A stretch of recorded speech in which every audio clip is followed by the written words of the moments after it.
Scotland. The 20th century.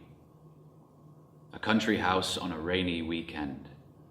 This is a story in which you are the detective. This is the stage on which we set our scene. 4 guests will enter. 1 will never leave. For one of these guests is a vampire.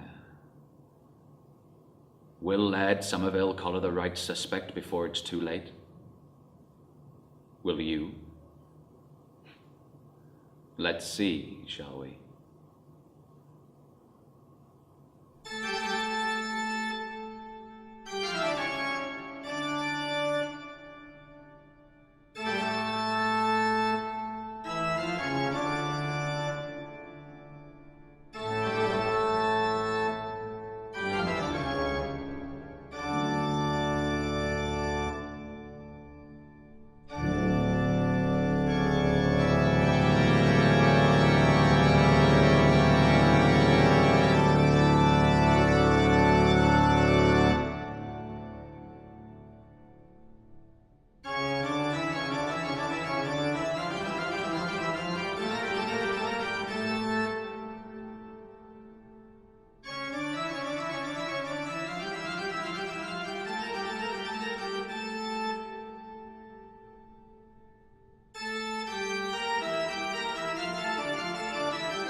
Well then, I trust everything was to your satisfaction. I prefer my steaks to be a little bit more rare, but overall, excellent. Good, good. I'm glad you've enjoyed my hospitality thus far, because I'm afraid what I have to say next may spoil the mood somewhat. I'm afraid there's no discreet way of saying this, and so I prepared a short presentation. You may be wondering why I've gathered you all here. The answer may shock you, for you see, one of you is a vampire. Terror stalks this land. Make no mistake, I intend to stop it. You're all suspects, you've all been in contact with the various victims. You all have shaky alibis, and to be quite honest, I don't trust a single one of you. That said, I know many of you are innocent, but not all. You should be on your guard. Here's what to look out for. A vampire's bite is death. They feed on blood. And if they don't drain your body completely, well, then you turn into one of them. Their weaknesses include holy water and aversion to sunlight. They can't cross running water, and garlic will keep them at bay, but the only way to really kill a vampire is to stick a stake in its heart and lop off its head. The vampires, they abhor the sight of the Holy Cross. And there was meant to be a picture of a Holy Cross here. Well, that would have saved us a lot of time, wouldn't it? Okay, well, any questions? Laird, surely you can't be serious. A vampire? Really? Oh, Doctor, I assure you, this is all deadly serious. There is scant reference in the modern day, yes, but in my studies I have found numerous references to Strigoi, Nosferatu, whatever you want to call it. Vampires, my dear, they exist, and if one of them is among us, then I would preach understanding rather than mindless murder. Well, you know, if one of them creeping bloodsuckers came up on me in the middle of the night, I would certainly advocate for a more direct course of action. I can't believe we're even entertaining this notion. Oh, don't get me wrong, Miss Strange, I find this to be riveting conjecture for sure. But when it comes to the actual existence of such a creature, no offense to present company, I would be more inclined to believe the word of a medical professional such as yourself as opposed to, well, What is it that you are a doctor of, exactly? I am a professor of folklore at the University of Edinburgh. Someone in your position should not presume to know all there is to know about death, Doctor. There are many strange and terrible things in this world. I would not discount legend so readily.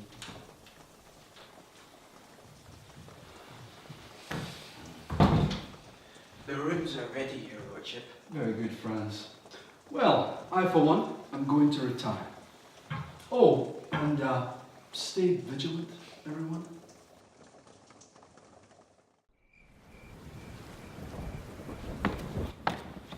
Ah, and where have you been, Doctor? I was just getting a glass of water. Okay, well, good night. Good night.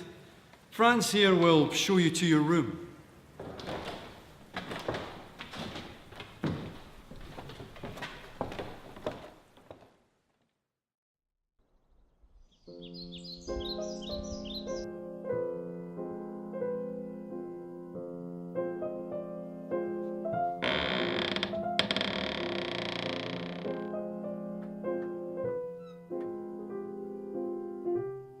So who do you think it is then?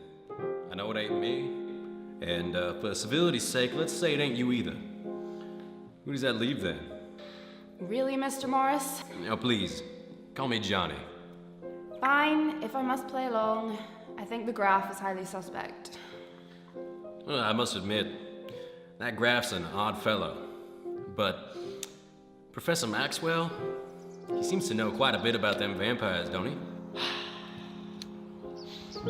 Graf, I really must ask. Why the umbrella? It's a perfectly pleasant afternoon, is it not? That's exactly the problem, Doctor. I'm not used to Scotland's tropical climate. My skin can't stand the harsh rays of a springtime afternoon. Oh, well, I know what you mean there. Don't exactly tan well myself, do I?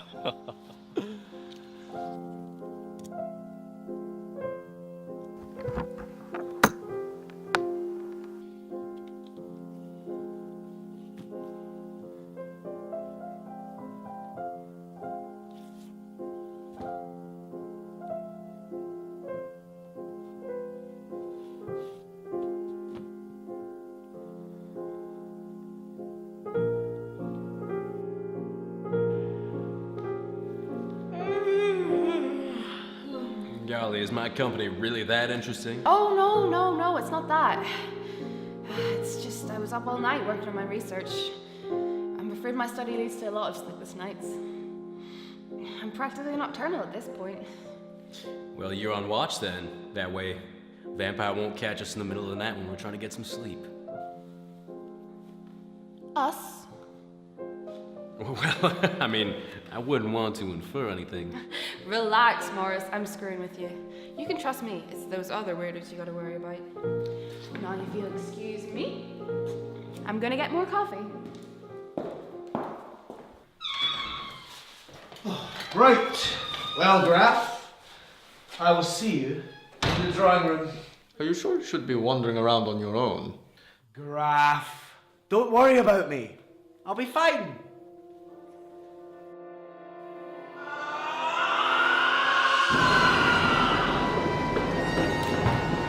What the hell was that, man? Where is the professor? He went to the drawing room. Okay. No, this way. Go.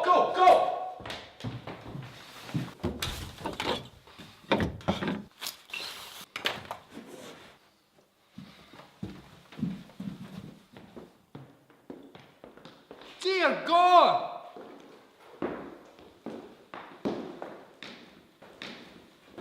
And then there were three.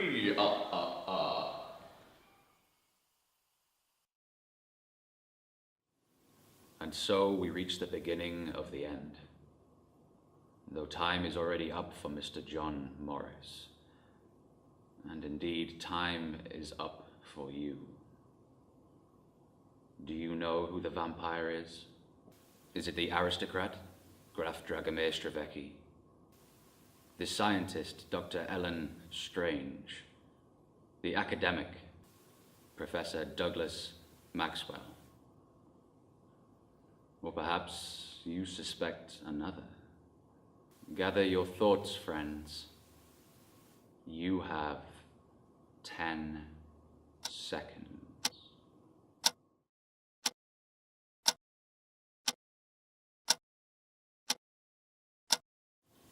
Time's up. Did anyone see what happened? I was at the toilet and I came back and he was just there. And he was here too. I came through the door and he was already dead. And this one was here before me. Well, it seems to be your word against hers, unless we have any other witnesses. What about your creepy servant guy? Franz, no, I will not hear of it. Do you understand me? He's a dependable servant, certainly no bloodsucker. This is nonsense. We've already established that the vampire is one of you. It's far too late to start confusing the issue further by pointing the finger at other people. Listen to me, Franz is not a vampire.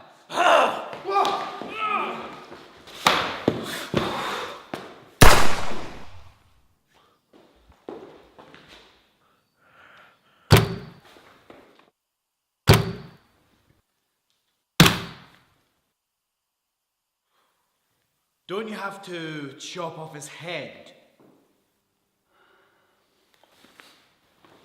A bite. I knew it! I knew he couldn't be the original vampire. Ah, but if you kill the original vampire, don't all the others return to their original human states? This original human state has a stake through its heart. He's super dead, guys. Well then, mystery is unsolved. One of you three must still be the vampire that bit Franz. Well, you know it isn't me. Like, I'd dress like this if I was a vampire, please. Could be a double bluff. Hey, quit with the profiling, lady. I'm not the vampire. Look, I'll prove it to you. Look in that mirror. You see me in there?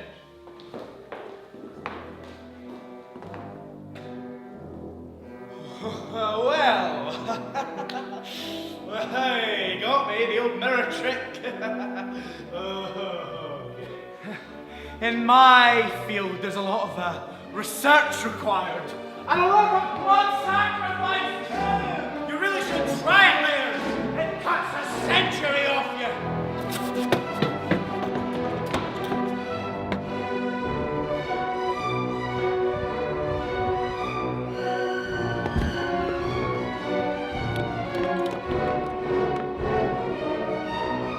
Looks like you're cornered, unless you can fly.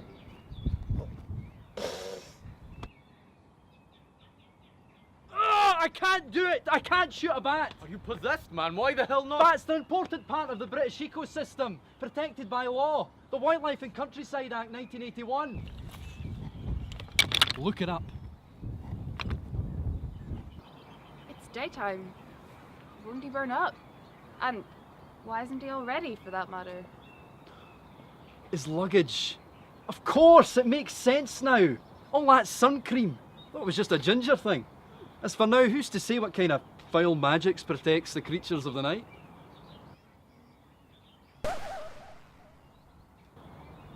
Oh. Well, the vampire is defeated. My hands are clean. Nature did that. What about your butler? Mysterious, beautiful nature.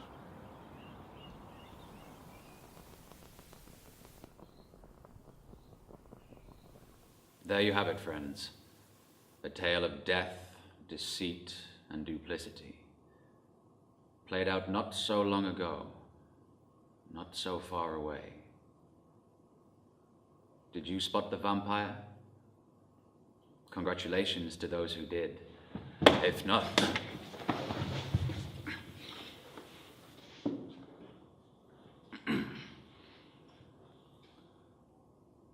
If not, better luck next time. You might need it. Good night.